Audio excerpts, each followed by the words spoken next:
Hola amigos, ¿cómo están? Yo soy Zule Rey, bienvenidos a este canal. Hoy les traigo otro capítulo de maquillaje y misterio. Es un capítulo bastante interesante. En este caso investigué en el país de Perú. Perú es uno de los países que tiene la mejor, para mí, la mejor gastronomía del mundo. A mí me encanta la comida peruana, así que me mudé a ver qué casos hay en este país y wow, no van a creer lo que encontré. El día de hoy les traigo realmente un caso muy interesante que no los va a dejar moverse de la silla hasta conocer todos los detalles. El caso del apóstol de la muerte.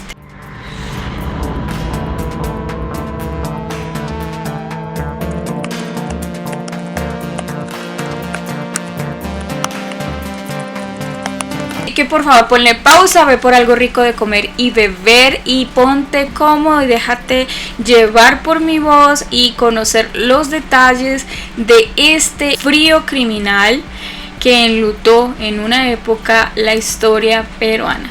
Nacido un 28 de febrero de 1973 en San José María el Agustino, es un pueblo muy cerca a Lima en el país, en Perú, con el nombre de Pedro Pablo Macías Ludueña. Su madre tenía grandes problemas psiquiátricos, mientras que su padre era muy violento cada vez que bebía, y esto era muy seguido. Él tuvo una niñez bastante difícil. Al ser el menor en ese momento, pues estuvo sometido como a varias cosas difíciles en su casa.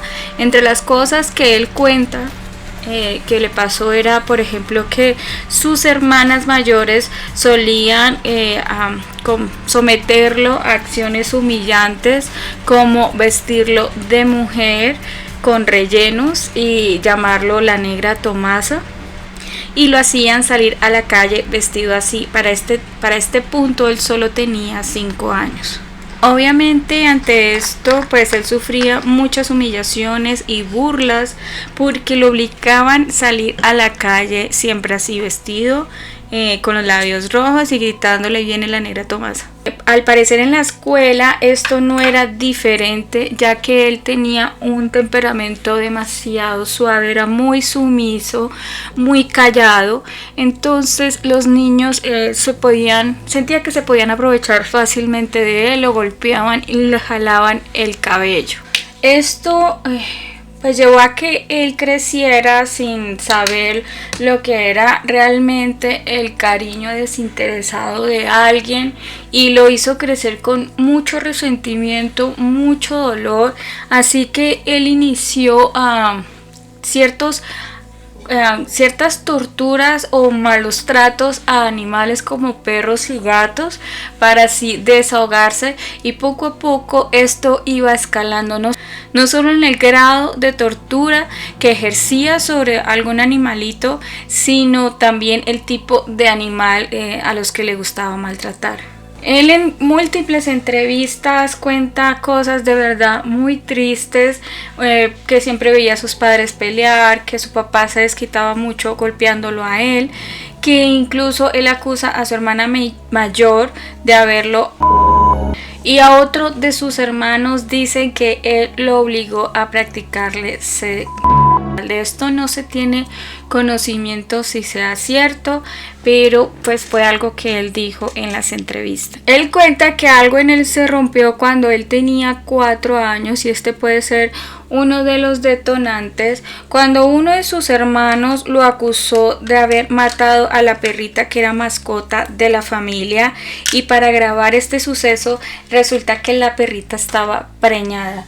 Por más que él le juró a sus hermanos que él no había sido el culpable, que él no le había hecho nada, a los hermanos no se les ocurrió mejor manera de castigar a Pedro que él. Hasta ese día que lo estuvieron entrevistando y contó esta historia, él seguía negando que él no había sido el que le había hecho daño a la mascota de la familia. Cuando él fue creciendo, manifiesta escuchar voces en su cabeza que le decían que él tenía una misión en la tierra, tenía que deshacerse de los enemigos de Dios. Así que él busca la manera de poder ingresar a las Fuerzas Armadas Perú, porque él esperaba que con autoridad y con un entrenamiento del manejo de armas él pudiera llevar a cabo su misión. Así que en 1990 él se enlista en la Fuerza Aérea Peruana como voluntario, pero solo 2 meses después él fue expulsado después de que en los exámenes psiquiátricos que se le practicaron salió que él era una persona con tendencia psicópata. Además que a oídos de los psiquiatras había llegado los rumores de que él decía escuchar en su cabeza la voz de Dios que le decía o que le encomendaba la misión de matar a los enemigos de Dios. Así que con todo esto claramente él representaba un peligro para la sociedad, así que fue por esa razón que a él se le expulsó de la Fuerza Aérea. Aunque esto le dio muy duro a él, uno de sus familiares cuenta que fue muy difícil para él levantarse de este momento, pero a la gente le seguía diciendo que él era como militar o veterano que había servido en la Fuerza Aérea, aunque esto pues se comprobó que no era cierto. Se cree que fue en este punto en lo que más triste, más depresivo estuvo, que sucedió su primer homicidio. Pese que no se logró comprobar, se dice que al sur de Lima, en Mala, él se metió como a un sembradío a robarse una sandía y que fue descubierto por el agricultor propietario de esta huerta, y él mata al agricultor para salirse con la suya. Uno de los detalles muy llamativos de este caso es que Pedro Pablo, cuando nació, en su partida de nacimiento original, él aparece con los apellidos Mesías Ludueña, que son los apellidos de sus padres biológicos, pero en el año del 2003 a él se le ocurre pagarle a un descendiente japonés unos 800 soles de la época, por aquí les voy a dejar lo que equivale en dólares, para que esta persona lo adoptara y así él, como descendiente japonés, pudiera adquirir la visa y visitar el país asiático, pero esto no pudo ser como él esperaba. En este punto, cuando algo en él explotó, cuando su paciencia o definitivamente su falta de conciencia explotó y él empieza a matar. Según los registros oficiales, la escalada de muerte que dejó Pedro Pablo empezó el 1 de enero del 2005, cuando este se encontraba en la playa de Chorrito de Chancay, cuando lastimosamente en su camino se cruzó un joven llamado Carlos Edilberto Merino Aguilar, de 26 años, y este hombre sin media palabra le dispara a Carlos en el tórax y en el abdomen.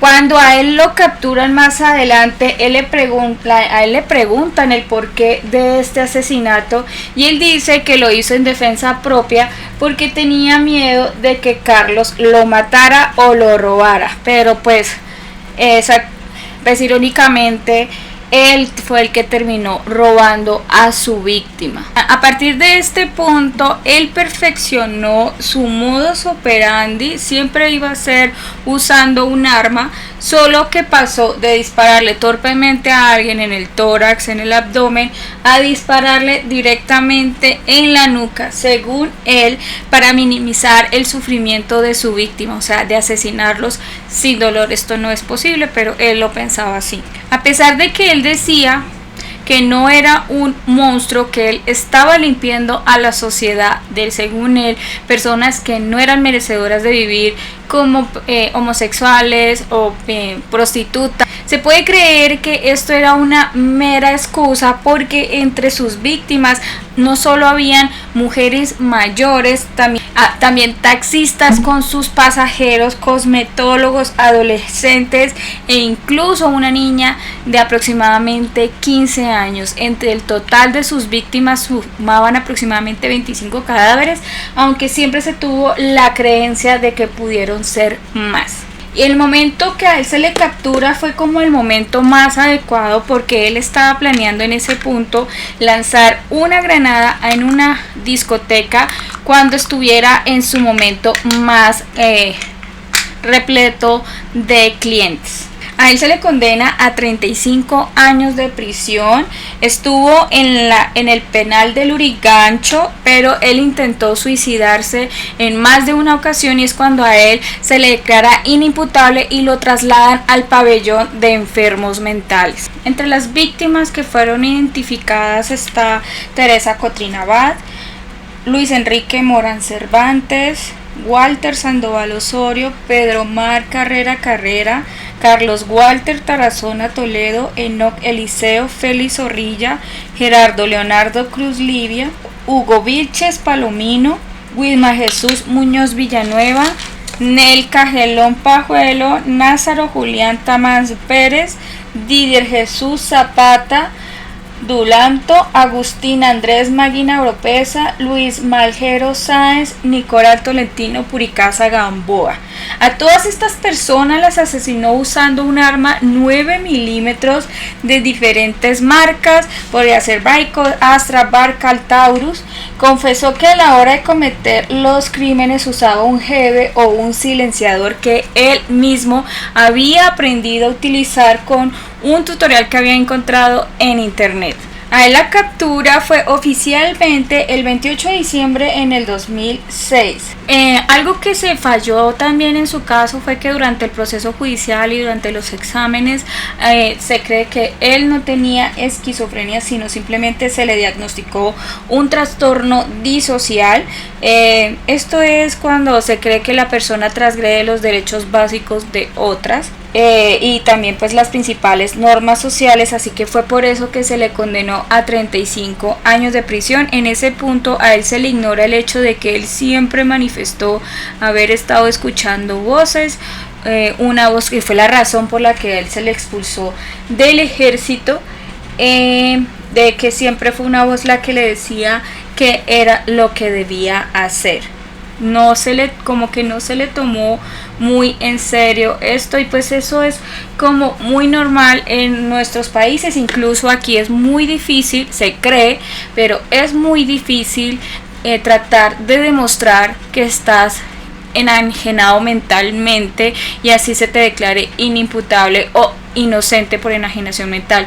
Es muy difícil llegar a comprobar esto, pero en este punto, cuando él se entera que va a pasar 35 años de su vida en la cárcel, él pide que por favor le apliquen la pena de muerte, que por favor hagan con él lo mismo que él le hizo a sus víctimas, pero obviamente esto no va a suceder porque en Perú no existe la pena de muerte. Él le confiesa a la prensa en algunas entrevistas que después se le pudieron realizar que esa misma voz que le pedía a él a matar a otras personas, ahora le pedía que se quitara la vida a sí mismo.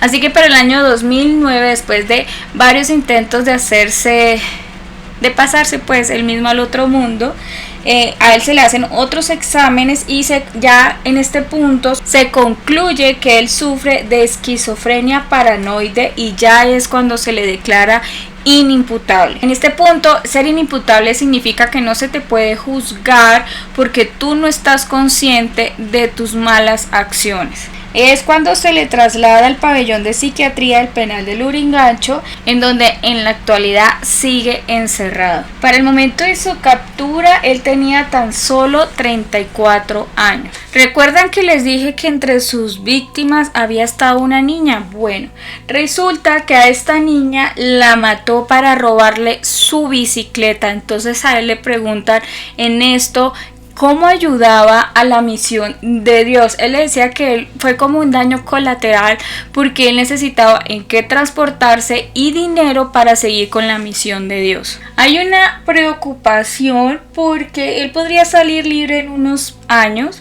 ya que las leyes peruanas estipulan que toda persona que ha estado tras la cárcel debe sí o sí salir libre al cumplir su tiempo de condena, pero la verdad los psiquiatras recomiendan buscar alguna forma de mantener a esta persona en el hospital psiquiátrico porque él mismo prometió seguir haciéndolo en el caso de salir libre. La razón por la que escogí este caso es que es un caso muy particular porque no, en la familia de Pedro Pablo, él no era el único asesino a sangre fría. Hay serios problemas de familia en esta familia.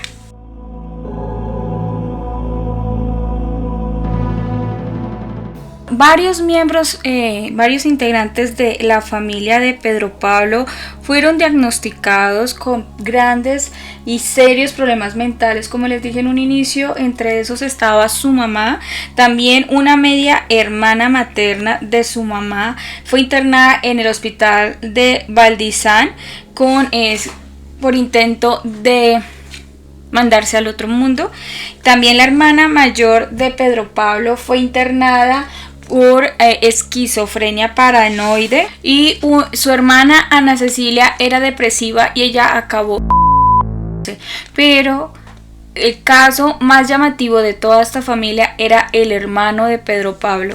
Resulta que en septiembre del 2005 el hermano de Pedro Pablo, Byron Nakada Ludueña, asesinó a 6 personas en la prefectura de Saitama en Japón, luego de intentar y lanzarse desde la ventana del lugar donde él se estaba escondiendo para evitar ser detenido. Él fue auxiliado. Él estuvo a punto de convertirse en el primer latino condenado a muerte en este país, pero gracias a los consejos, estrategias de sus abogados, pues a él se le condenó, se le perdonó la vida, solo que él va a estar, creo que de por vida, en una cárcel en Japón. Byron hizo lo mismo que su hermano Pedro Pablo para adquirir el apellido Nakada, y así fue como él pudo emigrar a Japón. Y bueno, es así como llego al final de esta historia de Pedro Pablo Nakada. Es una historia, como les dije, muy particular por el hecho de que al parecer toda la familia tenía serios problemas mentales, y que no solo Pedro Pablo está en la cárcel por cometer crímenes aberrantes, sino también su hermano Byron. No sabemos cuál va a ser el final de estas dos personas. Byron sigue en la cárcel de Japón, Pedro Pablo en la cárcel en Perú, y bueno, vamos a ver cuál será el posible final. En unos años, en unos 10 años o menos, Pedro Pablo podría salir en libertad. Esperemos que esto definitivamente no suceda. Yo espero que les haya gustado el video del día de hoy, que les haya parecido informativo. Realmente fue difícil escoger los casos de Perú porque Perú tiene casos, no muchos, pero son casos muy particulares, muy interesantes. El próximo caso va a estar todavía mucho más interesante, no se lo vayan a perder, y no se vayan a perder el próximo capítulo de Crimen y Sombras, que también está, es de esos capítulos que nos cuesta escuchar, pero que es necesario hacerlo.